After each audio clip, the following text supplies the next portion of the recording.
Hello everyone, how's it going? My name's WoWcrendor and welcome to another episode of World of Crendor, where I answer the questions that now you ask me on my social networks. So facebook.com/Crendor, twitter.com/WoWcrendor.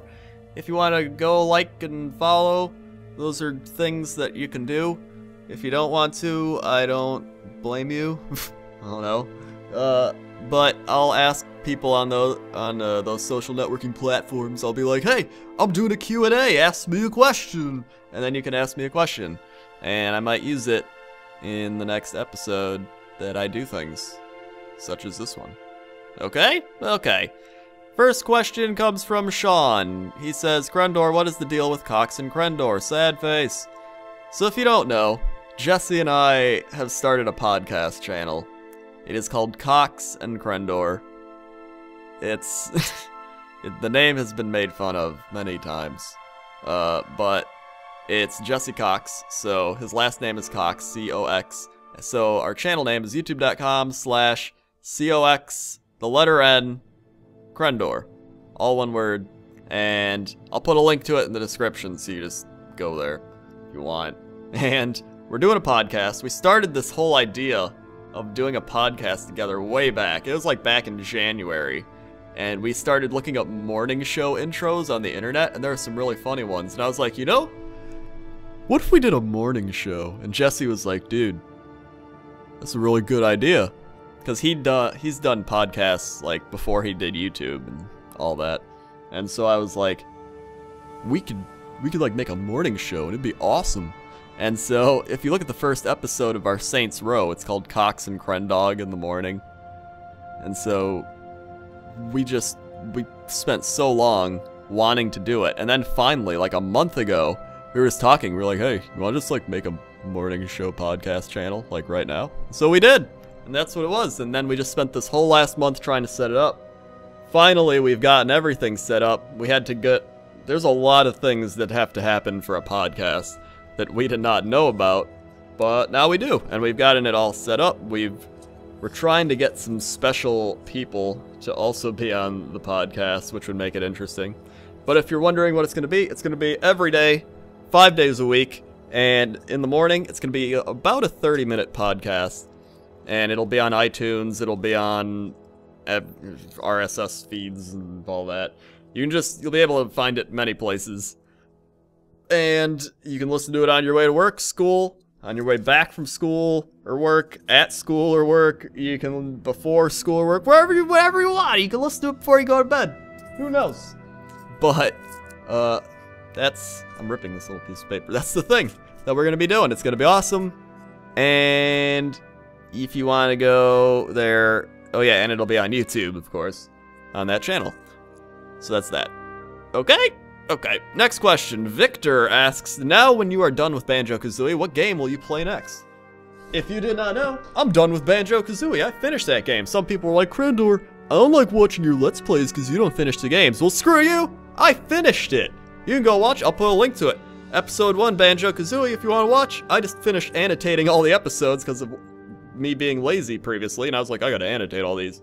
So you can start from episode 1, you can watch all the way through, and I beat the game. I beat it. So now, I will probably play Banjo-Tooie, just because I want to wrap up the whole childhood memories, because I never really beat either game, so now I've beat Banjo-Kazooie, so it makes me feel good.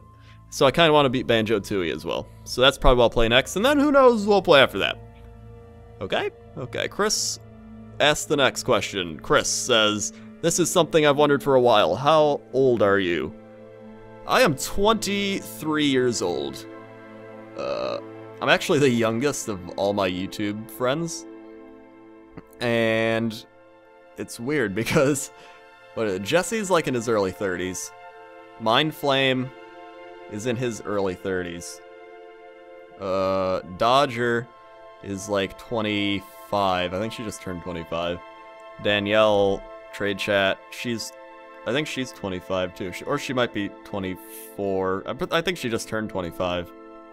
I went to her birthday, I should know these things. So I mean, most of the people I know are older than me, which is kind of weird. But once you reach that age, it doesn't really matter. Like once you get past 21, I'd say, nobody really cares anymore. Like, it's the same as like being like, hey, I'm 37, and someone's like, I'm 33. It's like, oh, hey, what's up? Like, you don't care. It's not like when you're in your, like, teens and you're like, I'm 18, you're 15, I'm older. It's like, whatever, dude. Whatever, dude. Okay, moving on. Michael asks, Walking Dead or Game of Thrones? I pick Game of Thrones because I like medieval atmospheres more. Walking Dead I haven't even watched, so I can't really give an opinion on it either. I'm not a big zombie person. People like zombie modes in games and zombie shows and zombie everything. I don't really like zombies. It's not my thing. It's not my thing. I'm sorry. Okay. Okay. John asks, hey Crendor, I wanted to ask, who is your favorite YouTube friend, and are YouTubers the same off camera? That's a good question.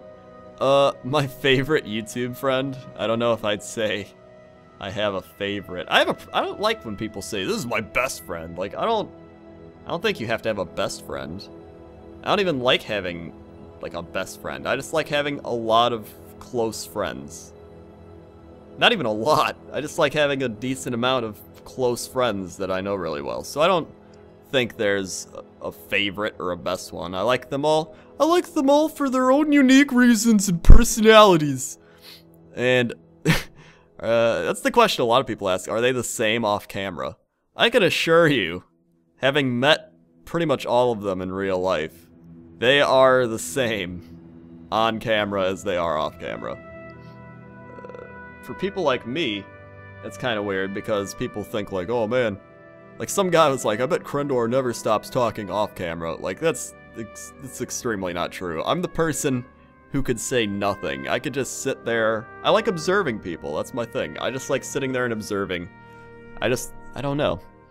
And then when you don't talk, when you do talk, people listen because they're like, oh, he's choosing his words wisely. It's very mysterious. And yeah, that's my thing. But I mean, most people are pretty much the same. Jesse is literally the same on camera as he is off camera. You know, obviously when you're on camera, you put a little bit of entertainment in your personality. You know, you kick it up a notch because you go into entertainment mode. But I mean, it's not like he's like, hey, I'm Jesse, I'm on camera, and then he's like, oh, friggin', I'm gonna go like punch babies or something. Like, he's the same. So is everyone else. But that's my story. Next question. Morgan asks, how long have you been YouTubing on the interwebs? Been doing it 4 years. Almost 4 years, actually. It's gonna be 4 years in 2 months, I believe. Like, exactly 2 months, I think. Which is kind of crazy. I can't believe 4 years. 4 years! It's been a wild ride, I'll tell you that much. I did not expect to be doing this as my, like, career and meeting all these amazing people I know and having, like, hundreds of thousands of fans. And, I mean, it's crazy. It's pretty crazy. Like, and I remember, like, writing my first video. I still remember writing that first video. And that's the thing, is you can't do it for, like, any of those types of reasons. You can't do it like, oh man, I'm gonna get famous, see famous. I'm gonna get money. I'm gonna meet awesome YouTube people, friends. I'm gonna blah, blah, blah. I don't know. Like, you can't do it for those reasons. Like, I did it because I like what I do. I love what I do. It literally is my dream job. That's why they say, you know, well, what would you do if you didn't have this as your dream job? Like, this is my dream job. And I'm not gonna lie to you, it's pretty awesome. Like, some people will be like, oh man, there's a lot of hard work that goes into it and stuff. There is. There's a lot of hard work that goes into it, but it's pretty awesome. Like, I feel like there's a lot of hard work that goes into most jobs, though. That's the thing. You know, it's not like... It's different, though, because when you're in entertainment, it's... You can't just like, work in an office or something like that, you know? It's... your living relies on people liking you. That's your living. Your living relies on people liking you. And that's what's so difficult about it. A lot of people wonder, like, how do I get big? Or how do I grow? How do I do this? And I'm like, it's kind of difficult because you literally have to drop your walls. You have to drop your defenses of your personality. And you have to just be yourself and show people who you are. And it's hard for a lot of people because you're extremely vulnerable that way. And that was me. That was me 4 years ago in, like, all other aspects of life. I just was very shy and introverted, and I just kind of sat there and didn't really like talking because I didn't really know who I was. But YouTube, after I started, it's like you find out who you are, and sure, you have to become vulnerable and take criticism and people yelling at you and being like, oh, you suck, this video sucks. And once you get used to that, once you become comfortable with yourself, you don't really care anymore. Even though it can still not feel great, because nobody's ever gonna like someone being like, oh, this sucks, this thing you worked hard on, friggin', this is the worst thing I've ever seen, why am I watching this? Because it feels like they're personally attacking you because you put so much time and effort and of yourself, you put yourself into what you've created. It's like art. It's like if you make a painting and somebody's like, oh, this painting is friggin' shit, sucks, why can't you make more paintings faster? And it's like, oh. But that's the difficult part of YouTube, is you have to become vulnerable. And not everybody's cut out to be an entertainer. I never thought I was cut out to be an entertainer, which is kind of the ironic part. But I mean, it's like, YouTube is like the stage. You go up there, it's like you're you're doing stand-up or singing, and you have to go up on stage in front of thousands of people and perform. And if they don't like you, they're gonna boo you, and it's gonna not be fun. Or nobody's gonna show up to your shows, and you're not gonna get a lot of views. And after a while of not getting a lot of views, you're like, why is nobody showing up to my shows? Am I doing a lot of I mean, that's what it's the equivalent of. I don't know, it's something. I don't know how I even did it. I don't know how I did it, but I did it. And I'm glad I'm past that stage, because it's not the most fun. But I enjoyed making videos. This has gone on way too long. That's my answer, and that's that. Next question. Luke says, did you go to college or university? Don't really know the school system in America. I'm from Australia. Or Austria. Whoa, that's a big difference. Well, Luke, I did. I went to community college, and then I was going to transfer to a bigger school after you complete your 2 years, whatever. But I started writing scripts during class, and because once I discovered YouTube, it was amazing. I just discovered it, and I was like, this is awesome. I want to make so many videos. And so I just started making videos, and I would be in math class, and I'd be writing scripts. I'd be in art history class. I'd be writing scripts. Sociology class, I played Pokemon Red and looked up how to make money on the internet. I was like, I could start a blog. And, I don't know. That was my college experience. To me it was just high school taken to a little bit of a more mature level, if you even want to say that. Like, oh, I get to have my classes when I want and pick the teachers I want. All that means is you try to find the easiest teacher and try to pass, so I mean, whatever. But, yeah. Next question. But I mean, like, hold on, back it up. But I mean, if the thing with college, a lot of people hear what I say, because I've been anti-college a lot, and they're like, oh, you're against education. It's more of, go to college if what you want to do requires college. Like, if you want to be a doctor or a nurse or something that you need a degree for somebody to be like, oh, I can trust this person. They're not some crazy person that's going to perform surgery on me, and I'm going to die. You know, you need a degree for that. It's not like you can teach yourself that. But I mean, there's a lot of other fields where you can learn on your own. Like programming, for example. There's a lot of really good programmers that have just taught themselves because they think of it as a hobby. And it is their hobby. And if somebody's really good at programming and it's their hobby and they love doing it, why do you need a piece of paper that says, hey, this person's good at programming? Like, just go get a job, you're good at it. So I mean, that's what it is. It's more based off scenarios and different types of jobs and all that, so. I think we just need to branch out our education system to accept different types of people. That's all I think. Moving on. How did you get started making videos? Who has been the most influential person in your whole career? I feel like I'm answering so many of these questions now. I got started making videos because I like making videos. So, I mean, that's really it. I was just like, hey, YouTube, this is like a place I can put videos at, and I did it. And I was like, whoa, this is fun. My most influential person would be Rurikar. It would probably be Rurikar. Otherwise known as Robert Moran, he created Unforgotten Realms. And I say that out of all the people I've met in the 4 years because he is the one who inspired me to go into YouTube, really. So I guess you would say he is why I started making videos, because I saw his videos, things like Jimmy the World of Warcraft story, and it inspired me to make videos because he had such a similar sense of humor to mine. And I saw that his videos were getting so many views, and that he wasn't making that many of them anymore. He wanted to make his Flash cartoon instead, because that was his job.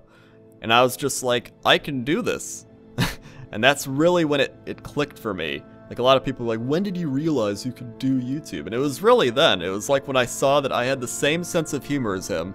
Nobody else was doing it, and it was like, it's like I saw a giant landscape of perfect land that nobody was using. And I was like, this is for me.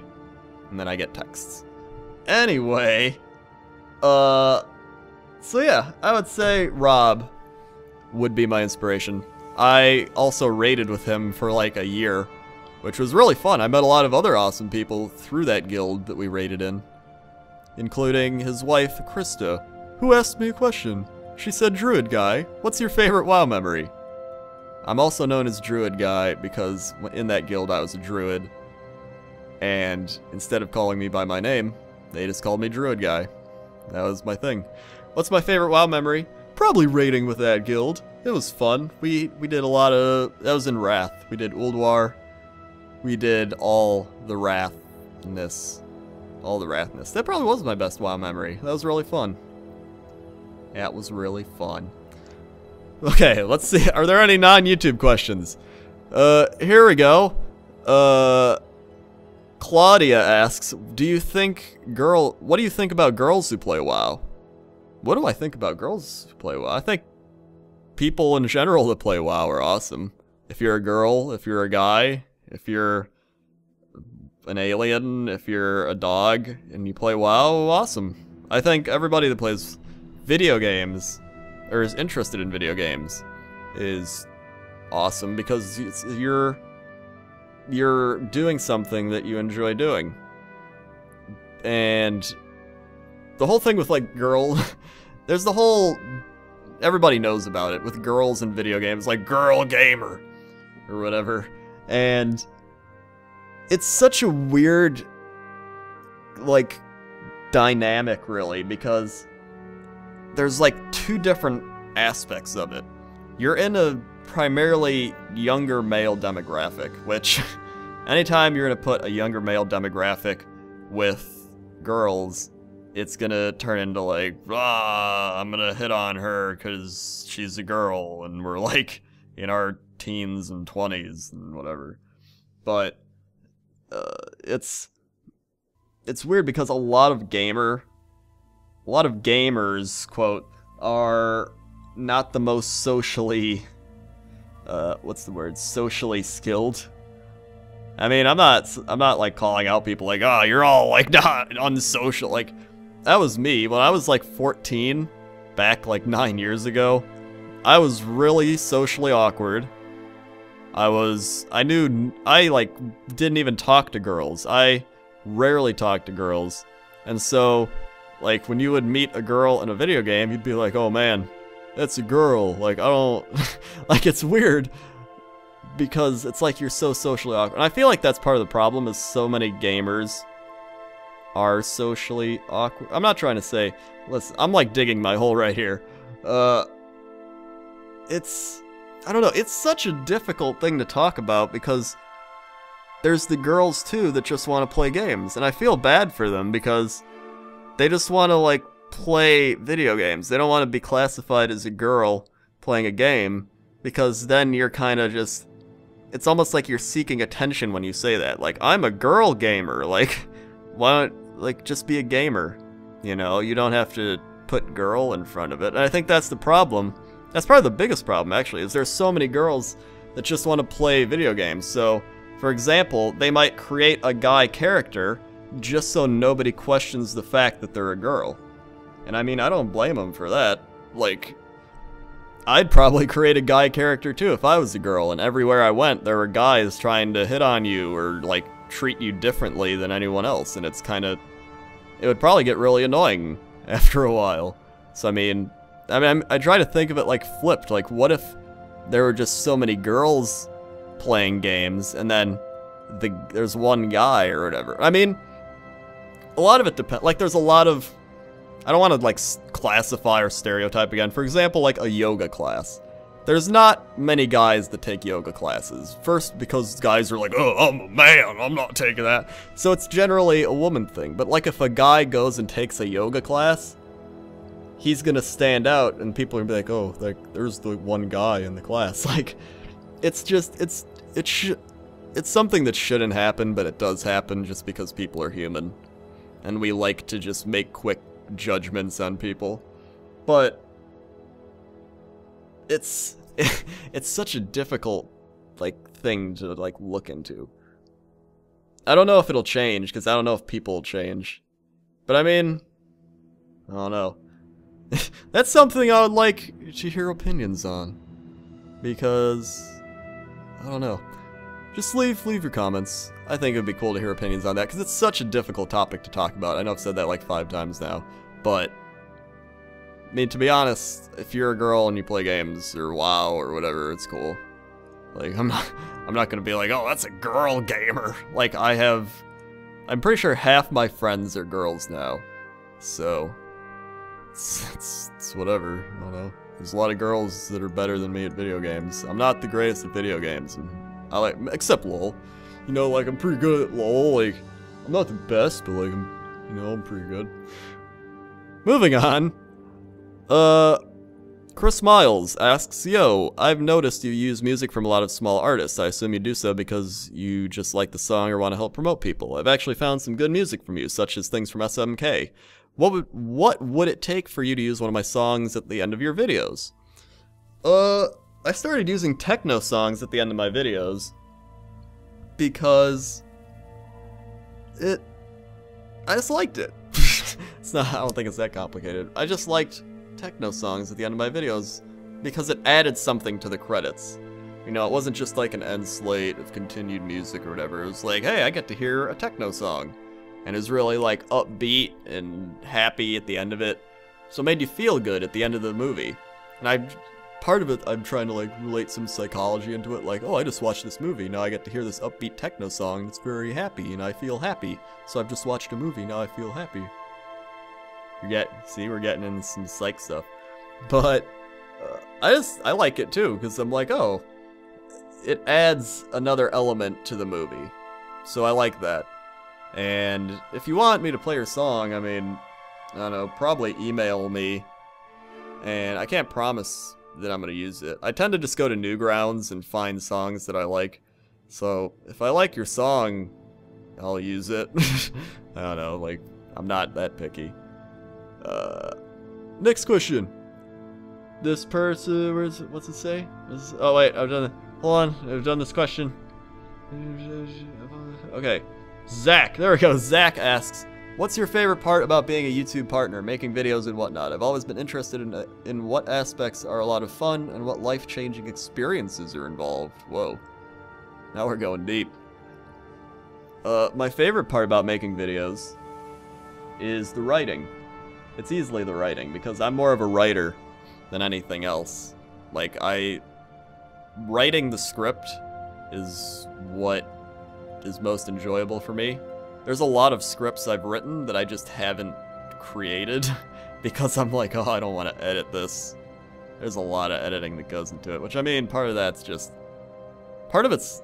I don't even think it's laziness. It's I don't want it to turn out poorly. Because in my mind, I've written this story or this script or whatever it is, and I have a vision of what I want it to be, and I don't know if I can make it that way. And that's why part of me would like to have someone that could just edit my ideas or scripts into what I wanted.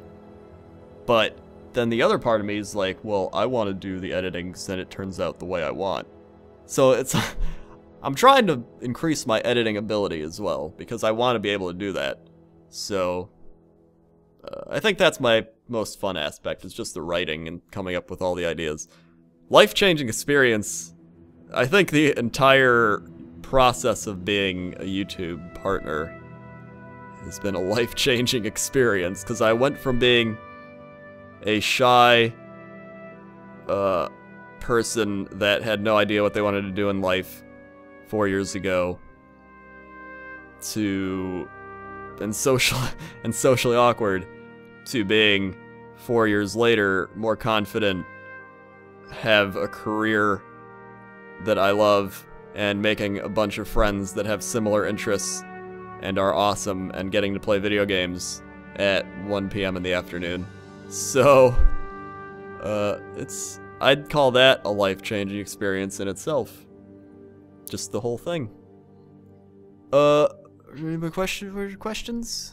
Any more questions? How long have you been... Nope, I answered that one. Nope, I answered that one.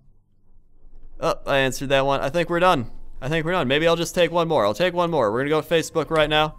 Facebook.com/Crendor. We'll take one more. Do you like pie? Yeah, I like pie. I like pie and cake. I like pie and cake. That's from Simon. Thank you, Simon, for your question about pie. What's your Skype name? I don't give my Skype name out because I use Skype strictly for business or close friends. So I'm sorry. I'm sorry. Okay, that's it. If you want to ask a question, you can go to facebook.com/Crendor or twitter.com/WoWcrendor. You can follow me. You can follow my updates as well. You don't have to just ask questions. And I might next week be like, hey, ask me more questions. Come do another Q&A. Okay? Okay. See ya.